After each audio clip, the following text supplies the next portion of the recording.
Alright boys, what is up? Today I am back with another psychic deck. And with my first one, I built it, hit King of Games with it, wrote an article about it, made a YouTube video. And I was like, you know what? I'm done with psychics. I did everything I could possibly do with them. Like, I'm gonna go play some other decks now. Like, that was my mindset. But Konami came at me the very next day. Update the card trader, add a new psychic, a powerful one at that, a really good one. And I was like, you know what, I'm not gonna build psychics again just yet. I'm gonna show some other decks some love. I'm gonna build some other fun stuff, have fun with that, then come back to psychics, and then come back. I've had enough of psychics. But then, shout outs to my boy Dan. He's my favorite Duel Links YouTuber. Like, I love that dude. He uploaded a video with the card in the card trader using the most dankest combo I had ever seen, with using Overdrive Teleporter's effect with Destiny Draw and Stormcaller. And I was like, oh my god, I gotta use this. I have to use it. Big shouts, Dan. Much love. Like, after seeing that video, I had to build this. I had to jump right back into psychics and get back at it, Oh my god. But alright, let me give you a quick rundown, and then I'm gonna show you some replays, because the replays are really good. So, Overdrive Teleporter, this card cannot be special summoned, which is important to note. You can't use it with Monster Gate. I tried. It didn't work well for me. So, yeah. You can pay 2,000 life points to special summon 2 level 3 psychic type monsters from your deck. Really good, because the paying 2,000 lets you activate Destiny Draw, and you get into your full combo no matter what. And that's just so strong. So, we're on 30 of these and 3 soul exchanges, just to combo with just to make sure Overdrive comes out, So we don't really need double summon in this, Borg is our muscle, of course. We run 1 Destructo and 1 Stormcaller because we don't want to draw into him too much. We want to pull him with Destiny Draw every now and then. That's about all you really need. 2 Brain Labs, 3 is a little overkill. 1, we don't see it enough, so 2 is the perfect balance. And then let me talk about this card right here, because I did consider this card for my first psychic deck, but I felt like it didn't really contribute enough. I felt like the search with Cranium was better since we weren't running Destiny Draw, but since we are running Destiny Draw, we don't really need Cranium, so we can have the room for this card. And when this is normal summon, target 1 card in their graveyard and send it to the top or the bottom of their deck. So really cool card, because it can soft lock them and buy you a turn to get your full combo with Stormcaller going before you initiate the full lock. So really great card. 3 soul exchange, 3 econs, then 2 mirror walls, and the mirror wall is just kind of like an alternative way to trigger Destiny Draw. Pay to 2,000, whatever. You could run Eliminating the League, since we do have 8 spells. Get rid of the dead brain, the dead brain research lab cards in your hand, the dead soul exchanges in your hand. So that's just an idea. I like the 2 mirror walls. It's pretty good. So let's get into those replays actually, because I got some juicy replays. This first replay, I played against him so many times now. Like, my boy Guns Blazing. And listen, I do not snipe this dude. I just get home from work at 11:30, go home, play Yu-Gi-Oh! I'm not even thinking about his stream. I don't even watch his stream. I do watch his YouTube, love his YouTube, big fan of his YouTube, but I don't stream snipe because, hold on. I was actually in a Discord after this game, and somebody was asking me like my internet speed and how I do it. I'm like, dude, I don't even snipe him. I don't know anything about that. So I want to go ahead and say that. And just in case like somebody's watching and they think that, no. So he sets, and I top deck the perfect card here. Like, and turn an okay hand into a beautiful hand. So Soul Exchange, bring out my Overdrive, and I have the full combo already. I couldn't ask for a better opening than this. It's... Whew. This is a fuego opening. This is such a good opening. So now I bring out my other 2 Watt Psychic fighters, and I send that Skalangle back to the top of his deck to initiate the soft lock.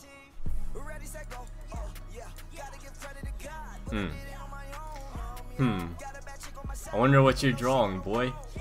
He sets, I assume it's just Skalangle again. I actually didn't look at his hand, like, cause it should tell you, right? I don't remember, but you know, I go ahead and Destiny draw the enemy controller because enemy controller is the strongest card in my deck. No reason not to go ahead and Destiny draw it out. And plus, I wanted to take a sweet, sleek inside peek at the rest of what I was gonna draw because, you know, it doesn't shuffle the deck afterwards, in case you didn't know that. So I pulled my enemy controller, and I Destiny draw my enemy controller more times than anything, I think, because enemy controller wins games. Alright, back to the game. So I attack with my Watt Psychic because I'm like, this is probably just Skalangle, and it is. And you know, boy, we coming for those life points. Your Skalangle is no match for my big psychic brain. Stormcaller, finish him. Oh my god, I have too much fun with this deck. I don't even know what he was running at the time. I think I went to his stream afterwards to say good game. I think he was running like Victory Viper or Last Gamble. But you know, there's nothing you could do in that situation. Like, what could he possibly do in that situation? I had the full lockdown combo. That's too powerful. Alright, this next game is versus Destiny's Draw Relinquished. And you know, it's a really fun game, man. Like, Destiny Draw versus Destiny Draw. And you know, well, let me tell you, the suck is no match for my big bulging psychic brain, boy. I'm about to get this work. Turn 1 set. And this boy makes a crazy turn 1 move. Like, I don't know what the fuck he was trying to do with this, but he was like, boy, we going inside. I don't give a fuck. He Black Illusion Rituals, sacrifices his Sonic Bird to suck up my face down monster. Like, boy, who even does this? He does it in attack mode. Like, so I Soul Exchange. I'm like, fine, you can have that. You can have it. I'm getting him right back into my graveyard, and I summon my Overdrive Teleporter to special summon my Watt Psychic fighters. And I don't activate Brain Lab because I want to activate my Destiny Draw so I can pull my enemy controller. And right there, I did send his Relinquish back to the bottom of his deck. So he would have... The reason I did that is because I figured he would have at least 2 Relinquished in his deck anyway. So, like, if he has like another, like a Sinju or something, that didn't really matter. What I was most afraid of was him having a contract play, a contract or whatever it's called, pay 800 life points, you know, get your ritual monster back. I was scared of that. I wanted that out of the graveyard. So, you know, and then in the future I could follow up with a Stormcaller play and then keep Relinquish out of the graveyard in case he had something like that. So that's why I did that. He does summon his Sinju, pulls his Relinquished, and he has another Relinquished. His second Relinquished. He's gonna give me the suck once again. It's the 2-for-1 special, boy. So he just takes my Overdrive and attacks over one of my Watt Psychics. Completely fine with me. I have no issue with that. So I Destiny Draw into my Stormcaller, Brain Research Lab, bring out my Borg, tribute summon my Watt Psychic for my Stormcaller, then activate my Borg's special ability, which is probably a mistake because it gives him Destiny Draw, but in case he had Karibo, I wanted to make sure I could do things, you know. So, you know, I attack him again, give him Destiny Draw, it's fine. Send it back to the top of his deck, because I don't want him to do the contract play. He hits his Destiny Draw. He's like searching through his deck, trying to find that perfect card, and he finds nothing! He forfeits, he scoops. You know, if I didn't send that Relinquish from his grave to the bottom of his deck, he could have potentially Destiny Drawed into contract and summoned a third Relinquish. So, you know, it really paid off there. This next replay is probably the best replay out of all 5 I'm going to show you. It's a replay when I don't have the full combo and I kind of have to brawl it out, and I have to play smart, and I have to really think about my plays and how I'm going to secure it. So I think this is probably the best one out of the 5.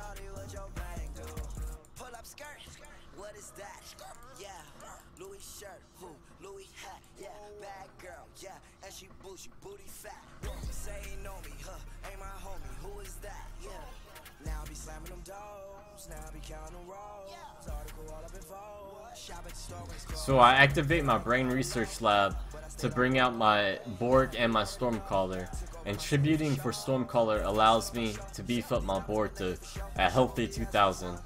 Because I'm trying to go for lethal right now. I'm trying to get inside right now, but he's got that one Storm. You know, I'm cool with that. I've got no problems with that.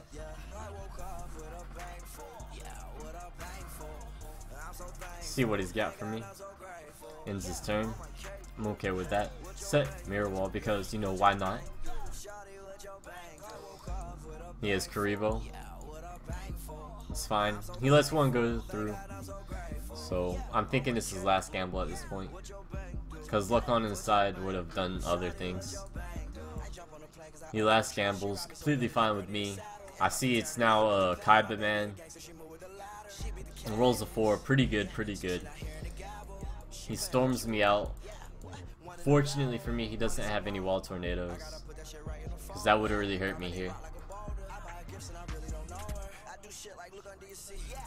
So he does have a Blue Eyes White Dragon and a Champion's Vigilance on the field. So this is a really strong field, and this is a really big problem for me because, alright, 2 things to take note of here. 1, nothing in my deck can get over this Blue Eyes, you know, out of gate. Borg can potentially, but not really. Not realistically. And 2, Champion's Vigilance, real big problem. And 3, third reason, just thought of it, I don't have Destiny Draw yet. 300 shot. So, oh, you see that?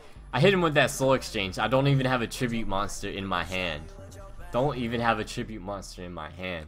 But I was like, you know what? You know what? I'm gonna do it anyway. Bait out that Champion's Vigilance. He takes the bait. He flips that shit with the swiftness. My boy Joey in shambles. He's like, nope. And then I reveal my bluff. I'm like, boy, I don't even have a tribute monster. I have what Psychic Fighter?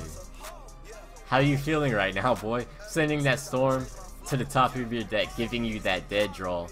And then I beef up my board again, giving him a tough decision. So if he does have a blue dragon summoner in his hand, you know, he can't crash into my Watt Psychic and then attack over this, because it would trigger Destiny Draw, and I would just pull another Borg and attack over Blue Dragon Summoner. So he can't summon his Blue Dragon Summoner unless he sets it. And I don't even think he had one. So he could attack over this, but if he did that, then my Borg would have 2000 and I could crash into it. Or he could attack over my board and do 500 and still I still have plenty of life points left, and I have Destiny Draw. So this is a Storm and another card. Don't know what the other card is, but I'm assuming it's a dead card, like another Blue Eyes or something. Attacks over my board, gives me the Destiny Draw, and I Destiny Draw the strongest card in my deck, Enemy Controller. Enter the code left, right, AB, and I used your own Blue Eyes against you, boy. How does that make you feel? I be Destiny drawing Enemy Controller in all of these. Just give me that goddamn controller, boy. We're gonna end the game right now.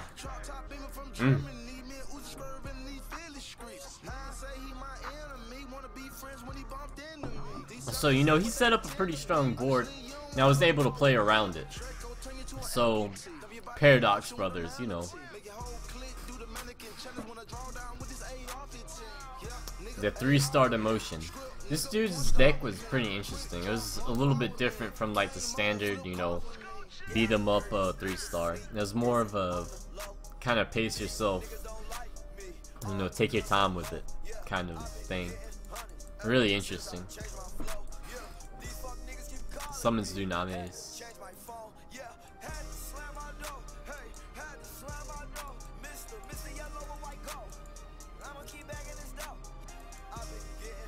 Yeah, that's just the econ. He crashes that. And I've actually had my toggle on the entire time. Just to play mind games with him. I got Soul Exchange. Send out my Overdrive. Summon my Watt Psychics in defense mode.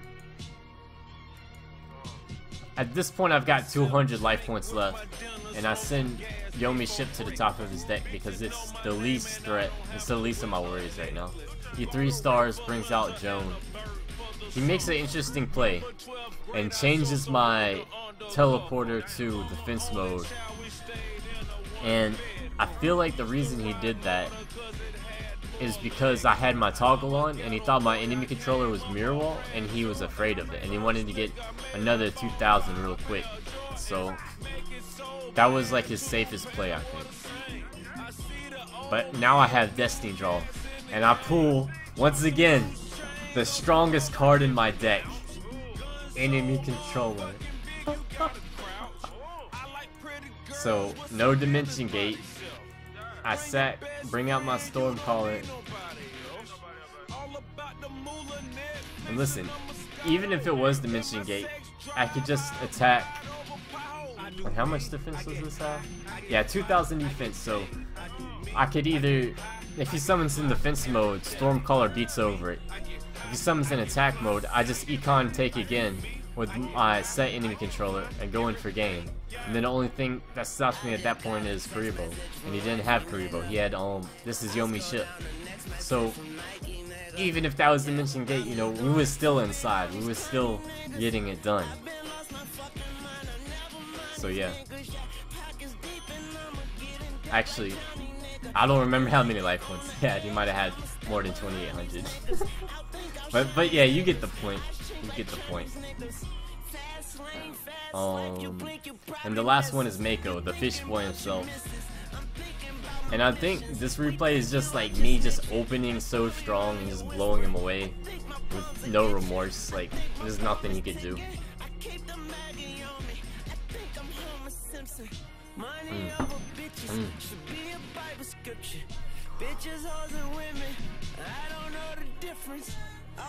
Coming for you, boy. Yeah. He sets turn 1, that's fine. And I basically started off with the perfect hand. The only way that this hand would have been better, that second Soul Exchange was like an enemy controller. So I get out my Watt Psychics and send his Unshaven Angler back to the top of his deck, giving him that soft block.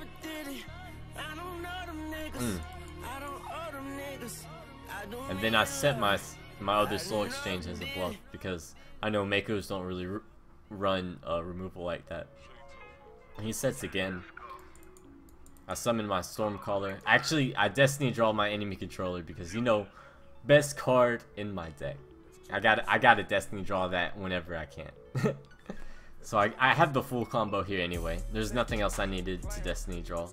Stormcaller, send it back to the top of your deck. Attack. Attack again, 200 life points left. And you still have the same 4 cards you had on your first turn. Like, what do you have to work with? Nothing. Nothing. I love this deck, man. I just love the concept of this deck, you know. Big shout outs to Dan for, you know, posting that video of, you know, using Overdrive with Destiny Draw, because that was the founding idea that, you know, built this deck. And, you know, shout outs to my boy, I think his name is Jaco Del Rey, because he inspired my first one, because he had built a psychic deck with like Weevil using a Stormcaller, and his basic idea was like, you know what, I'm gonna use Stormcaller to send those insects back to the top of their deck, but the card doesn't work like that. It was just, it was a great idea, but you know, it doesn't work like that. And you know, I'd seen his deck list and he explained it to me, and then he told me that it didn't work, and I was like, yeah, but that's a cool idea though, and that's what got me interested in building a psychic deck in the first place. I'm like, maybe Weevil isn't the way to go, but I'm gonna take it in another direction. And then, you know, all the pieces just came together and it just worked, man. It just worked. So, you know, shout outs to all of them. You know, I've had so much fun with these psychic decks. You know, let me know what you think of the deck in the comments below. Like, subscribe, all that good stuff. You know, that's all I got.